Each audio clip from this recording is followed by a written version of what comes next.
All right, welcome everybody to the Leadership Mastermind podcast. I am your host, Mitch Peak, and this is my co-host, Laura Brandeo. Hello, Laura. Hello, Mitch. I am really looking forward to this episode, and I am privileged and honored to introduce everyone to David Lykken. He is a 47-year industry veteran that has been an owner-operator of 3 mortgage banking companies, a software company, and several leading consulting companies. For the past 20 years, David has been helping companies grow through consulting, executive coaching, and communications. He works with C-level executives and business owners, primarily focusing on business strategy, sales and marketing strategy, as well as helping companies create operational efficiencies.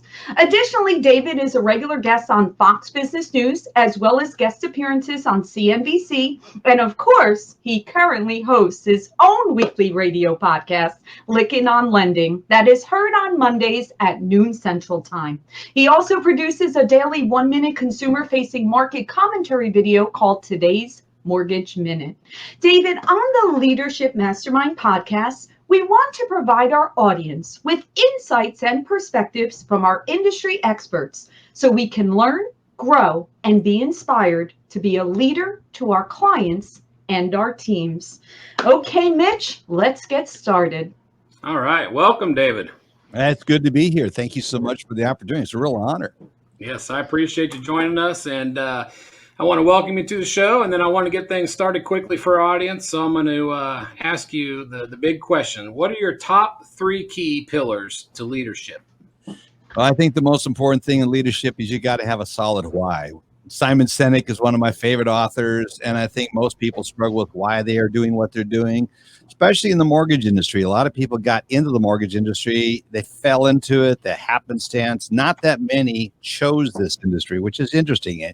And I speak that out to the younger generation that may be listening to this. Do I want to get into mortgage lending? This is a great career, but you need to have a solid why. I got into it because I was getting married for the first time, and I went to my dad. I was young, pretty immature, graduated from college, and I didn't have a clue what I wanted to do. And he said, why don't you go to work for a bank? At least you're going to learn how to balance your checking account. You struggled with that in college a little bit. So we got past that pretty quickly. So I did go to work for a bank, and they weren't exactly sure what to do with me. I have one of those ADHD kind of personalities, outgoing. People love me, but I would fail behind the teller counter because they could never get my drawer to balance. I just didn't do that. I didn't do details like that real well. So they were starting up a new mortgage banking division. And my why was defined when I made my first mortgage loan. I was young.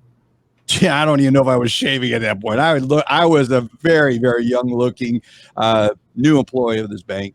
And but I met this couple and I said, you know what? I went to the realtor and I said, you do not have to give me any of your new business. Just give me all your turn downs. Let me prove what I can do on the turn downs and I can help you. I worked on my first loan, and it hooked me on the mortgage industry, and I'm thrilled to be a part of it for 47 years, as Laura said.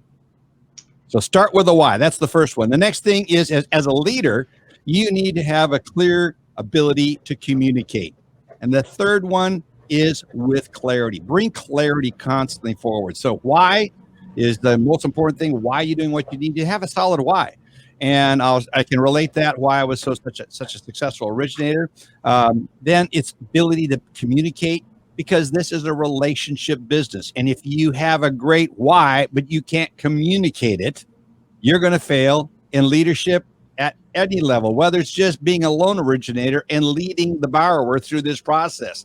And then it's the ability to communicate with clarity. I have probably a tendency to, my natural default is to use abundance of words. And I think the most important thing is bring clarity, to have the fewest words possible to nail what you're trying to communicate.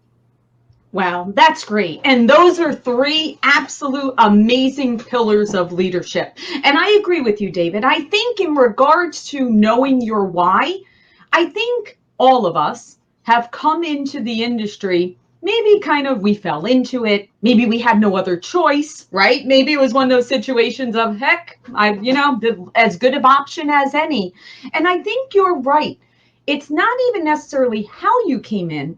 It's over time your why changes, right? Your why at your beginning stage may be different than your why later. So let me ask you, a lot of times in the mortgage industry, it does change. And some people almost get a little burnt out. They get a little, as time changes, their motivation kind of changes and they forget their why. So how do you recommend people continue to reevaluate that why, especially someone that's been in the industry for 47 years? How do you keep rejuvenating yourself to stay consistent to that changing why? There's numerous ways you can do it, and I've got a great story I'll share with you, and it's shared with permission about someone that I helped them, and who is just at that place. I've been at that place, and I think for me, I get up early in the morning, I have my quiet time, and I do a lot of journaling. And I do this at the beginning of every new year. We're doing this at the beginning of the new year, and I go back and establish that. I go through this. Why am I doing what I'm doing as a consultant?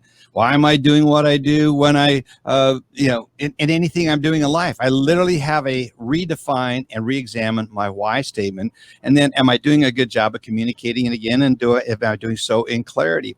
So let me give you a real quick story, Laura and Mitch, that I think is really, really interesting. I have a friend of mine. I'll name him. His name is Michael Powell. He is right now, he's president of Simmons Bank's mortgage division. He came to me when he was not there at another place. And he came to me, says, Dave, described exactly, almost used the words you use, Laura. He says, I'm burned out. I'm thinking about getting out of the industry. And he says, before I do, I thought I'd call you. You've been a client. I've been a client of yours. You've helped me a lot. He said, what's your thoughts? I said, you lost your why. And he said, Yes. And I said, here's what I need you to do. I say, I'll, as your coach, accept your resignation from the industry, but not until you've gone to 3 to 5 closings. What I want you to do at each closing is ask the borrower, the consumer, what does this transaction mean to you? Now listen to this. The first closing he went to, he was slightly late to it, happened to be this top loan officer, walks in there, sitting at the closing table was a couple. They were signing the last of their documents, and so he apologized for being late, explained while he was there, and then they wait till they finished. He says, I just have a few questions. He says, I have a coach, he's instructing me to do this. He says, what does this transaction mean to you? And the gentleman looked at his wife. He says, sir, you don't realize this has saved my life. He goes, buying a home or this has saved my life? And he pushed back from the table and he's in a wheelchair. Oh. He had his legs blown off when he was serving in the military. One of the bombs went off, took the vehicle out, took off his legs. He's a wounded veteran. He got into drinking, got into all the things that unfortunately many of these live with so much pain, and they medicate the pain through different means. He says, I bought bass boat, bought this. I destroyed my credit. He says, however, my wife never stopped believing in me. And she found, and he pointed at Michael's loan officer. He says, she started working with us. He says, I believe if we can get qualified for a home, I believe we can save my husband's life. And so the loan officer and the borrower started working together. She says, you're going to have him stop doing this. They got a hold of it. He started thinking maybe it's possible. And tears are coming down his face as he's talking about this, about how working with the loan officer, working through the credit, it was a long journey. Sure. And I can't remember the name of the loan officer. I've met her in person. But you look at what you can do. He came out of that meeting. So needless to say, very emotional moment. And he got back to his car. He says, Lykken, I'm back. I'm not getting out of this industry. I re-identified my why. And then I said, why did you get in the industry in the first place? He says, that's a great story. And his whole countenance changed. And he said, I remember he was one of the ones, Laura, who intentionally got into it. He said, wow. I remember when my parents bought their first home. And they took me, we went to the closing. They too had some issues that prevented them. So they didn't tell the kids that they were buying a home until at the closing table. They're at the closing table and they were saying, what are we doing? He says, son, we'll explain it in a minute. They finished closing and they said, we just bought a house. They go, Dad, what? You bought what? And so he drove in the car with his parents out to their first house, and he remembers the impact. He remembers the soot of the fireplace. He entered into it, walked to his own bedroom, and he loved climbing trees in the backyard were all these climbing trees. He describes the story, and as he told this story, his whole countenance changed. And he went back. He says, I got into this. It's like epiphany. I got into Yeah. it for a really good reason. I said to my dad, how is this possible? And he said, we found a loan officer willing to work with us. And so it identified. So you don't know what future mortgage bankers you're going to be helping when we go out and help someone obtain home ownership. So I'm passionate about first-time home ownership. We're passionate working with all levels of it, but I'm particularly passionate about first-time home ownership. And it is life-changing. That's for sure. And I do love the advice, David, that you just provided of reevaluating your why, because you're correct. I mean, especially for us long-time veterans of the industry, we need those reminders. And, you know, it's interesting. Just this morning, I had a family that a gentleman reached out to me like a year ago that told me he found a property, his dream property. And I think it's in Iowa, believe it or not, Mitch. And he found this property, and it's something that we hold the loan. It's a loan that's in our portfolio of the property. And he reached out asking, you know, how can I purchase this? And just yesterday, they closed on it. And this family actually reached out to me and my portfolio manager, thanking us for changing their lives. And you're correct, David. Every day, things like that are happening. And thank you for sharing that story. That is amazing. I think another thing happens is when your heart grows tired or gets hardened to seeing these things. And sometimes when you sit down and start journaling and start considering it, and you go and meet the people you're talking to. So I believe this is a relationship-driven business, always has been, always will be. I don't care how much technology comes into it. But I think when we have that personal connection, we connect with people, we're going to get a lot of great communication tools. They now are out. Michael's out and he has his team out. They record a lot of the testimonials of what they're doing and they put them on their websites. And so what a powerful tool. If you're looking and shopping around for a lender and you go to their website and you hear about all the lives that have been changed, does rate really rank above that? Well, face it, rate is going to be a pretty important thing. But when it comes down to several lenders that are fairly close in rate, they're going to go every time with the one that had the best why and the transformation that they had on their lives. Absolutely. I love the story. Tell us something else that, you know, people can do, like journaling, you know, when they do get lost in the business and they're looking to redefine their why throughout their career. What else can they do? Well, I think, you know, you have your inner circle of friends you talk to, whether it be your spouse. I think I'm a consultant and have been now for 20 years, as you amply said. I always tell all the people that come to me first, it says, I'll take you on as a client, but I first of all want to go talk to your spouse. I want to go out to dinner. And it's back before COVID. Now we do it by Zoom. You know, my wife's in the business. She doesn't work with you. Why would you want to talk to me? I said, because I want to find out if you're listening to the counsel that you're getting from your own spouse. Because you won't listen to her, or if it's a female, not listening to your husband, I'm not sure I can help you. Because that is, I think the thing that starts, Mitch, with the most important person in your life, your family, a spouse, the parents, brothers, sisters, siblings, those that know you the best. Now you say, well, you come from a dysfunctional family. Okay, then find what's the next group out from that really knows you and really knows you. You know what I mean? Has watched you do the pratfalls and makes you do all the things that are stupid out there. You know, whether there's pictures out there, you go like, I hope that never ends up on the internet.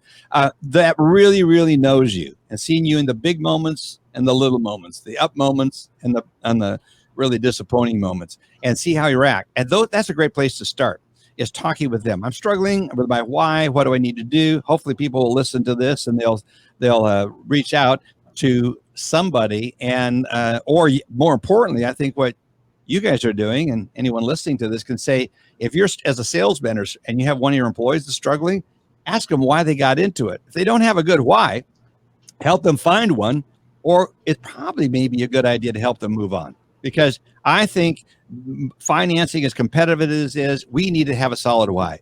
You know, I used this why trick when I used to go do loans. I used to come through the loan. I did fairly well, and I took so many applications a day. I did not take applications. I kind of suck at detail. And so what I do, but I'm really good at relationships. I'm good at structuring deals. So I used to set up appointments, and I would have an assistant in every driveway before I got there. I'd call up, setting up an appointment. I said, hey, I'm going to be there. There's going to be someone sitting in your driveway. Don't be alarmed. They're not stalking your house. That's going to be my assistant will be joining me. I'll be pulling up at exactly this time. I need you to have this ready. Real good. I walk through the front door, and the first question I always asked is, why are you buying this home? Mm-hmm. Because on that, you can anchor all the difficult days that lie ahead. Whether it be something on the income that you didn't anticipate, something on the credit board that came up. You anchor people on their why. I tell them, I'm not here to be your friend. I hope we can be friends, and you'll refer me all your friends after this is done, but I'm here to get the results. And I'm going to know within 15, 20 minutes if this is going to work. But I first need to know why you're doing this. And that has saved more transactions from flipping out, because I come back. Did you not tell me your why is this? This one I'm asking is it bigger than your why? Mm-hmm. And it helps people overcome some of those difficult, the transactions. Oh, yeah. They're all out there. I mean, everyone's different. So I think it's also applied the same. Getting a good why is a good thing to do when you're on the sales side of it, is establishing a why and making sure you anchor the borrower on it, and then holding them accountable all the way through, which is one of the, if I hit a fourth one is on leadership, is accountability, holding people accountable. I think accountability is probably one of the missing things that most people are afraid, especially in the sales management world today. We have so many people getting stolen away from us. I can't ask, I'm not going to hold them accountable. I might lose them. Well, if you don't hold people accountable, you're going to have one of the weakest sales forces out there, or you're going to have too many in there that are just way below marginal level. And so you need to have good accountability. So yes, for 3, Mitch, but I'm throwing in a 4th one. No, that's fantastic. And David, I actually want to ask about, you've referenced a few times now that you're not the master of the details. Okay. And I think that's very important, and not so much about not being the master of the details, but you've recognized your strength. Yeah. And maybe something that you're not as strong at. And of course, we all have that. We all have those things that we are amazing at. And sometimes, especially on the origination side, it's hard for people to recognize, hey, maybe that's not my expertise. So what is some advice in all levels for people to recognize that it's okay for us not to be masters at every single piece of the process, and to get people that are great at that so that we can focus on what we're best at?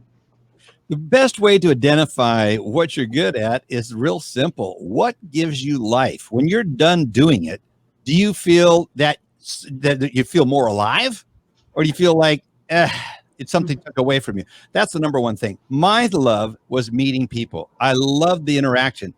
My idea of a complete 1003 was the last name, a scribbled out social security number, basic stuff, and I threw it in to the processing and said, you figure it out. Finally, my boss was the one that came and really helped me recognize what I want. He says, Lykken, unless you start doing a better job, we're firing you. There you go. Here, but we got to have quality. Oh, come on. You need Bob. We have other people. Then I'll never forget the moment where they came to fire me. And the president of the company was coming to fire me because I just couldn't I had dyslexia. I couldn't add up a column numbers, couldn't get that done right. Didn't like details. They tried and they worked with me. And so he came out to fire me. I was a top producer. And he was really conflicted on it. The compliance department is the one. You guys love that. Compliance department gets a hold of someone. They rag on you. Okay. He's a good producer, but we got to get rid of him. Got it. He's driving out. So he stopped at a friend of his, happened to be a very intelligent guy, had a master's degree, but he loved cars. So he worked in an auto body shop. So he stopped by there, a whole lot of common sense in auto body guys. And so, and other trades like this. And so he stopped by there. He says, I'm really conflicted. Can I talk to you for a minute? I'm about ready to go fire our top salesperson. He says, you're what? We're going to go fire our top salesperson. Why? He says, he really sucks at detail. We're a bank. We need to make sure that details, they matter. Our compliance department's complaining. I mean, we could get written up for some of the stuff. He says, let me see. He's the top producer, right? He sucks at detail. Yeah. What does he suck at? And he went through the details. He says, I got your solution. Why don't you buy him a car, hire him at least 1 or 2 assistants, and tell him he can never come in the office and can't do any detail. See what happens. And they tore up the check, the severance check. He called in, says, we're keeping him. I got a car, which I loved. And I got told I never have to go in the office again. I just to go build relationships. My volume increased. And so sometimes we realize that ourselves. So number one, if you're doing a self-analysis, ask yourself, what gives you life and what sucks life out of you? Do what gives you life.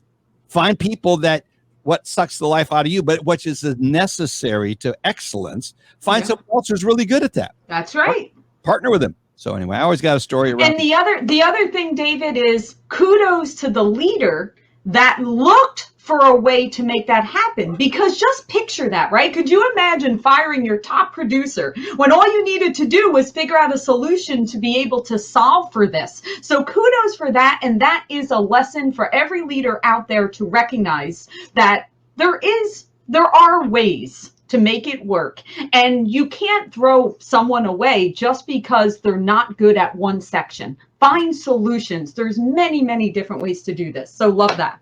Yeah. All right. That kind of brings back to your second point of communication. They could have done what they said they were going to do, but the guy thought about it, communicated with his outside sources, and came up with a solution. So, that brings us to your second point. What are some of your keys to communication in your leadership? I think people are tired of fake. I think you can tell if you're coming across fakey, that's the number of things. So you need to find your genuine self. What is that? And you need to be comfortable with your genuine self. I mean, I sometimes use a lot of words and I like telling stories, as you guys already seen here. And I think I used to get criticized for that. Get to the point. Yeah, I want to get to the point. But when you build a communication or a story or trying to get something communicated, if you can create a condensed story down and share it, people will remember the story, which is wrapped around the principle. So I think one of the things is when you're working with a borrower, whether you're working with your people, if you wrap what you're trying to get them around to do, whether it be a borrower or staff you're managing, if you communicate some story that they can relate to. So communicate from the heart, find a way that your voice and your ability by your voice is to recognize your personality. I'm a sanguine, outgoing personality. If you're a cleric and you have a very direct style, recognize that and stay within that. Learn how to work with it. If you're an analyst type, a phlegmatic, and you're more of the analytical type of person, then learn how to communicate effectively from that place, but do it from that place. And so we do a lot of consulting in the 4 personality types. There's the melancholic is the other 4th personality type. Not a lot of those in the mortgage industry. You might see them in HR or something like that. We primarily have sanguine, choleric, and phlegmatic in the mortgage industry. And it's learning how to communicate to them. It is so key on that. But at first, Mitch, starts with finding your voice. Who are you? Right. Yeah. And I love the idea of the story because I don't know how everybody else feels, but that's how I am. If I hear a story, then there's a point to the story. I remember the whole thing. But, if you just come after people with just information, it's just going to go in one ear and out the other. Yep. That's exactly right. Facts do not stick. No. A story from the heart that pulls on, tugs, does something to put a hook into the heart. I'm a vocal major of all things. I don't know how I got in the mortgage business other than I needed a job and I was trying to convince the guy to take me on. It was the same guy that hired me that was going to fire me, and he knew I could be good. And so it was one of those stories. So anyway, I was a vocal major, but in music, they teach you what? If you're writing music, create a really good hook. Yeah. When someone hears that little piece that reoccurs, that runs over and over in the song, they'll hum it. If you have that and they're humming it in the shower, you got a great song. So I think we all need to find the hooks that really communicate. And I think that's for us in the mortgage lending, it is having a good story with it.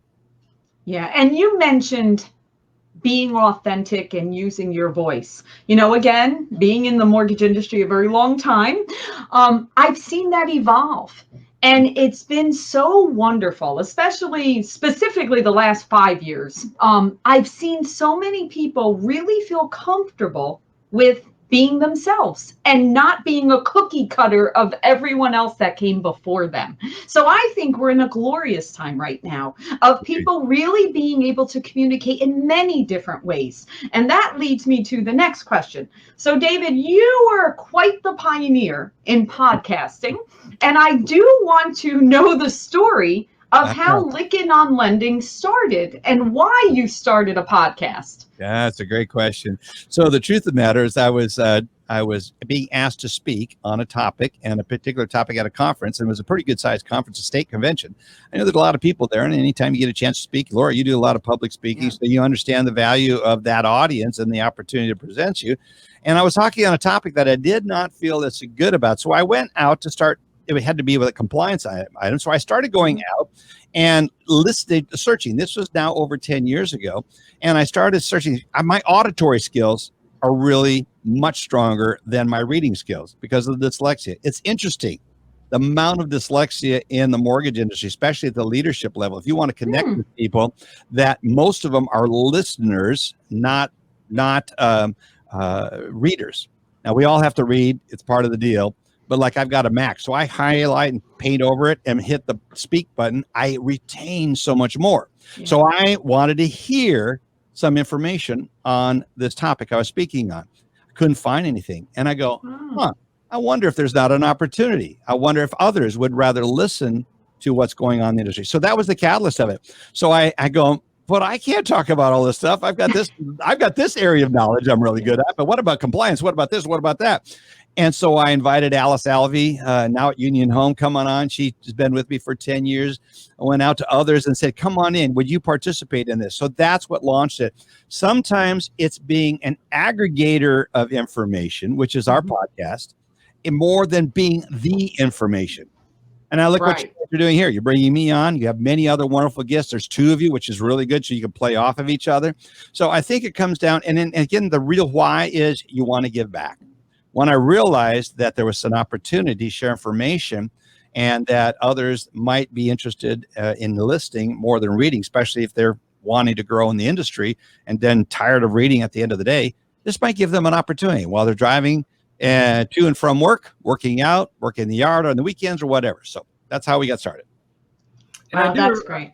I do remember you telling me that, your main audience loves your audio of the podcast, and that your struggle is, to bring them to the video age and be able to do both. So are you working on that? Is that something really interesting point? And I'm going to go to my website as I do this so I can tell you that we just had on 2 weeks ago. Last week we had on Mike Fratantoni. This past Monday, Mike Fratantoni, the chief economist for the MBA, he did a great job.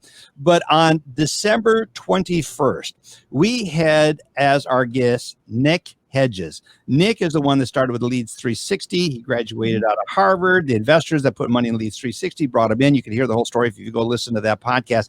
Here's what he said that was so interesting, guys. He says it started with audio. It went to video. But Dave, what we're seeing evidence of, because of how busy lives are, it's going back to audio. So anything that you produce on a video basis, like what you're doing here, which is great, make sure it's done with such quality that you can just strip out the audio and post it out there, and your audience will go up exponentially. Once they hear you, they go, what does Mitch look like? What does Laura look like? I got to go find out who these people are. And then they'll draw them to the video. So audio happens to be still the king, or it's come back into vogue, is now the king. And I think it's because people, I'll try to watch a YouTube when I'm driving, I confess. I hope my wife's not hearing that. Oh, no. I swear it's only the audio I'm listening out of the YouTube. But I think that more and more people just hit a podcast and can play and play and play. So I think if you have a solid why as to what you do it, and that is to help people, to educate people. We do have some advertisers on there because they knocked on my door. Once you have a good enough audience, large enough audience, you're proven yourself, then you will have an audience. People start advertising, wanting to advertise because they want to have access to the audience you have. So we do offer some sponsorships to the podcast, and it helps cover some of the cost of us doing what we do. We have 2 full-time people that work with us on the podcast, so that's how big it's gotten. Wow, that's great. So I do want to ask you, on your consulting side, obviously 2020, oh boy, I mean, lots of things happened within our industry. Of course, it was very, very good for the mortgage industry, and it all turned out okay. Yep. I think when you spoke to us in March, we weren't so sure how it would play out. But what were some of the lessons that you learned with being in the industry in 2020 with your business? Great question, Laura. Number one is that we can work from home. It's a little bit different discipline, but I think what most of the industry learned is, wow, we actually can be as productive, if not more productive, by working from home. and we seem to have happier employees. Yes. Now, it's really interesting. We go into 2021. We consult a lot of companies. I'm asking a lot of them, how many of you plan to bring your full team back? And everyone's giving them a chance. And it depends on the range. What's interesting is the millennials and Gen Zers that are in the mortgage industry, we need more of them, want to get back to the office. That's Yep. social. That a lot of that's their social. The older group, underwriters that have been in the industry for a long time, probably they don't want to come back. No. They want to stay at home. Now, it'd be nice to come in for a meeting or something like that, but we all are learning how to use Zoom effectively. And Zoom or StreamYard or Teams. Yeah, we use Teams within our company. All of that is such a powerful tool. You kind of go like, do I really need to go in? So I think we're seeing a transformation. So the key, though, is when you start doing this, one of the things we learned is it has to be a little bit more structured, and when you can get to gather everybody. And so there's a whole lot we've learned about how to communicate. And it's communicating with clarity. Today we're having this meeting. So one of the books I recommend, I think it's really applicable, is Patrick Lencioni's book, The Death by Meeting, because it has the 4 levels of meetings. And if you use that book as a template for how to conduct your meetings and step it up just a little bit and be a little more rigid in the Zoom meetings, not that you can't have the same fun and some of the things going on there, but you need to have some best practices. First of all, when you're at this meeting, you can't have other screens. You cannot be reading emails. You got to be present and in there. So it's just no different than if you're sitting in a conference room. People don't bring their laptops and are reading emails, or you know what response they get if they're sitting here texting while in the middle of a meeting. Laura, you're a good boss. You're not smiling at me. You can't do it. So I think we have to set up good contract around that. So if you do the intentionality of setting it up with the proper best practices, I think you're going to find probably 50% of the people are going to stay at home. It could be higher depending on the age group that you employ within your company. So I think that's one of the things we've learned. I think also we've learned that borrowers are much happier when they're wanting to. We're finding also that a lot of people want to start the process, but pretty quickly at some point in time, they want to get on and talk to someone. They're feeling safer, especially if they're really impacted or in a particular state, which really is locked down. Fortunately, we live in Texas, so it's not that so much. But still, to be able to meet with a consumer and do so over the phone or over a Zoom meeting or whatever tool they use, I think you actually can do more business. So the second thing is we've watched production increase by those that learn how to use this face-to-face tool more effectively. Yes. Absolutely. And I think I will be doing my audience or our audience here an injustice by not asking about this story. So I want to hear more about your, interesting story you have about getting on to Fox News for the first time. Oh, that is a funny story. So I was interviewed by a reporter who happened to be with American Banker, and so I had done a post or something. I can't remember. They picked up on it, so it had to do with back when when the last meltdown happened in the mortgage industry, and I had made some comments about Angela Mazzello, the chairman founder of Countrywide. I had been in Southern California. All 3 of the mortgage companies that I had were all in Southern California. I've been all over the nation, but that's where they were headquartered. So I got to know Angelo. It's interesting that I got to know him way back at the beginning of my career, because I bought some loans from he and David Lowe as just a kid, and in working through different departments, I had a chance to meet him. I go, man, there's something charismatic about this guy, draws you in. So I got to meet him and see a lot of the leadership. So I actually wrote some positive comments about Angelo when he was getting roasted. And one of that got published in American Banker. And so I think being quoted is a great thing. You can write blog posts, that's good. But I think if you get with someone helping them get known, is become friendly. Start communicating with reporters, especially in the bigger magazines, ones that have the better attention. It's amazing. You can talk to Nick Timros at the Wall Street Journal. He'll take your emails. And if he likes what you're saying, he may quote you. And if you get quoted, then the networks will pick up on that.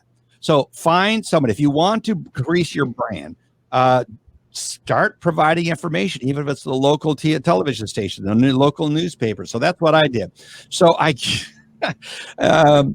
get this phone call, and it was it was, hey, this is Eric from Fox News. And I'm listening to this. I go, I don't know which one of my friends is trying to play a joke on me, but I don't have time with this. And I hung up on a producer at Fox. So, and the guy Eric called me back. He's become a good friend. Called me back. He says, this is not a joke. Write this number down and you'll hear me answer Fox News. You have a pen? I go, okay, I'll play with this. And so I wrote down the number and then he says, read it back to me. I read it back to him. He says, now I'm hanging up. He hung up. So I go, oh, this is interesting. Maybe it's legit. So I dialed it back. He goes, hell, Fox News. Now, do you believe me? And I go, I can't believe it. Why are you calling me? He says, I saw your article. I saw you quoted in about Angelo Mazzello, and there's a lot of controversy about this guy. We'd like to have you in and do an interview. So I go, fine. And I said, when? He says, this afternoon. It's in the summer in hot Austin. I'm in there and I'm calling on one of my clients that has a very informal, I have shorts on. And I go, I don't think I'm dressed for the interview. He says, fine, go out, get a white shirt, borrow a tie shirt, just ask if you can borrow one. I need you in the studio. So I went into the studio in shorts and flip-flops. Oh, wow. Wearing a white shirt and a suit jacket. And I sit down in the chair and they put the little earpiece in. You're standing in front of the camera. It's a dark room. And there's no one there. And he said, the audio comes, says, this is New York, checking you in with audio. And I go, oh, great. How is it? He says, great. Sound say 1, 2, 3, talk, he's checking in. He says, okay, now we're going to video check-in. So they run it over to the video guys. They check you in. They go, yeah. Says, and I'm talking to the audio guy before I said, hey, before you leave, can I ask you a question? Can you hear this? He goes, hear what? I said, my heart's beating so hard, it's about ready to come out of my chest. I'm concerned that the mic, do we need to move the mic? Because it's just going strong. And he goes, that's funny. He says, no, we don't hear it at all. You're fine. You're cool. But don't be nervous. You're only going to be talking about 8 million people live. And I go, oh, you did not have to say that. So we got checked and went live. And then that happened. And afterwards I go, well, I don't know what I said because I didn't even remember. It was a blur. And the guy that owns the studio handed me his car. He says, I'm going to get to know you a lot. They're going to have you back a lot. So that started. Now I've been on well over 100 times, been on that within all the networks. And I think the thing when you do that is for anyone who gets published and you get an opportunity to get on television, again, just be your genuine self, because that's where I was. I just was genuine self, talked about the industry, talked about whatever the issues were, and I was sincere and I spoke both from my heart. And I guess it registered because now that's over 12, 13 years ago, and it's been going strong ever since.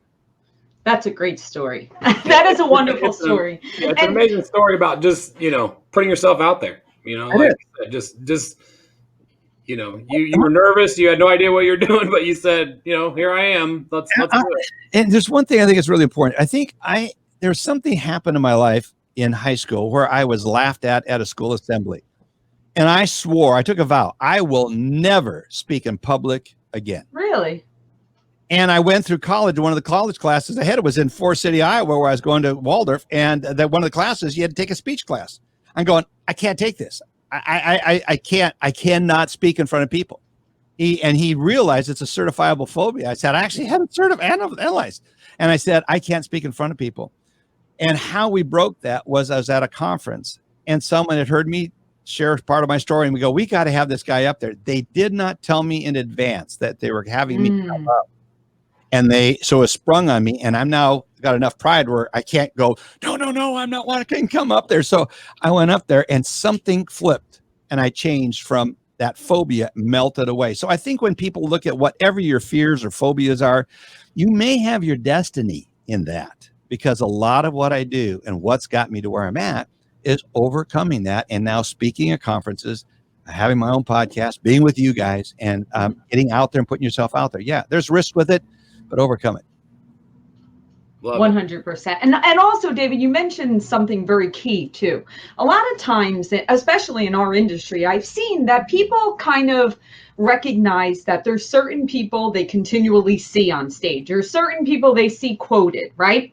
But I think you said something very key, is that number one, everyone within our industry has something to say, whether it's your local community, whether it's your local market, whether it's your expertise of whatever it is that you specialize in. Oh, good. Don't be afraid to share that, because it's not something that is exclusive to certain people. We all have something special to share. So don't be afraid to do it. Such good. And I think that goes back to telling the story. You have a story that no one else has. And maybe, and I'm being a vocal major, I study voices back early on, and I look at resonance and I look at how we project our voices. There's some people that are going to be attracted to your voice, Laura, versus Mitch, or Right. both of you different because of the frequency at which you speak, the energy at which you speak, the stories you tell. So get out there and realize that don't try to copy anybody else. All my clients, I tell them, are you copying anybody else? Well, yeah, I really admire this. I'm trying to be this person. Well, stop it. That person's already taken. There is no you. No one else is out there with you. Go out and be you. Yeah, I've noticed in the last 5 years, Laura, like you said, that people in general are just more willing to own their story, and I think that's very important. People just need to, everybody has a past. Some have a great past. Some have a rough past, but that rough past is what led them to what they've achieved in their greatness. So it's important to own your story. Don't hide it from people, because people are going to find it anyway. If you put yourself out there, they're going to look you up. They're going to find out where you came from and what you've been through. So you might as well own it, put it out there, and let people learn from it. I couldn't agree with you more. It's great advice. And your future is not written yet, which is the best story that you get. Absolutely. Well, David, this has been amazing. I love your storytelling because, as Mitch said, it's very memorable. We can feel it. We can feel it from your heart. And thank you for sharing that, because it's certainly, you give great, great insights. How can everyone hear more, tune in, all that good stuff? Well, they could go to Lykken on Lending, Lykken, on lending.com. So everyone says, what nationality is it? It's Norwegian. Lykke means good luck or good fortune.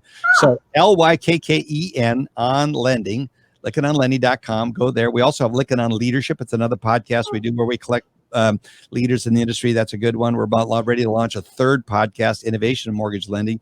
So I love communicating out stuff, and it's all give back. So that's one place they can go. They can also email me at david@tms-advisors, ORS at the end, TMS-advisors, or go on LinkedIn. That's one of the most powerful social media tools for all mortgage professionals, for all professionals. So connect with me there. I'd love to connect with people on LinkedIn.